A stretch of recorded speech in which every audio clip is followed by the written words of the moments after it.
Benvinguts, una vegada més, a l'escola virtual. Avui anem a fer la taula del 7 i en aquest cas farem servir la tècnica que fem servir fins ara per a les altres taules, que és anar sumant cada vegada, una vegada més, el nombre que estem multiplicant, però en aquest cas també farem servir una altra tècnica que ara us explicaré. En el 7 per 2 doncs podem sumar-ne 7. Això és com fèiem fins ara, 7 i 7, doncs hem de comptar i és 14.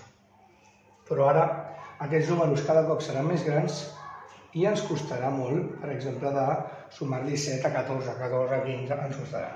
Què farem? En comptes de sumar-ne 7, farem una suma molt senzilla que és d'una desena i li restarem 3.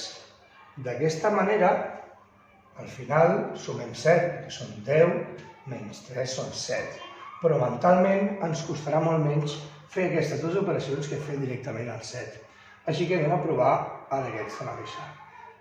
De 14 li sumem 10, són 24, i ara jo li resto 3.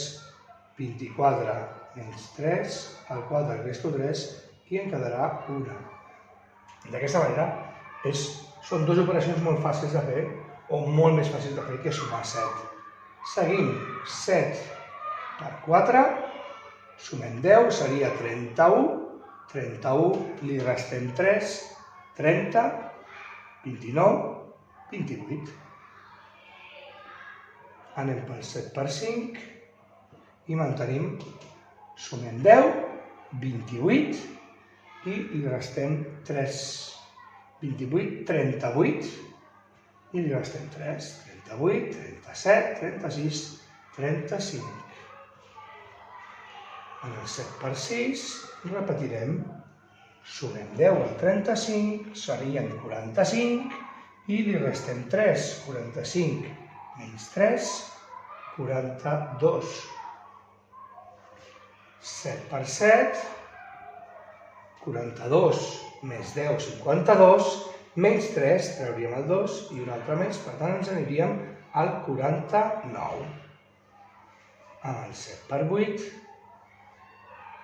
aquesta és fàcil, 49, 59, menys 3, 59, menys 3, 56. En el 7 per 9, 56 i 10, 66, menys 3, 63. I el 7 per 10, en aquest cas tothom sap que és 70, però aplicarem el mateix. 63 més 10, 73, menys 3, 70. Espero que aquesta manera de fer-ho us vagi bé.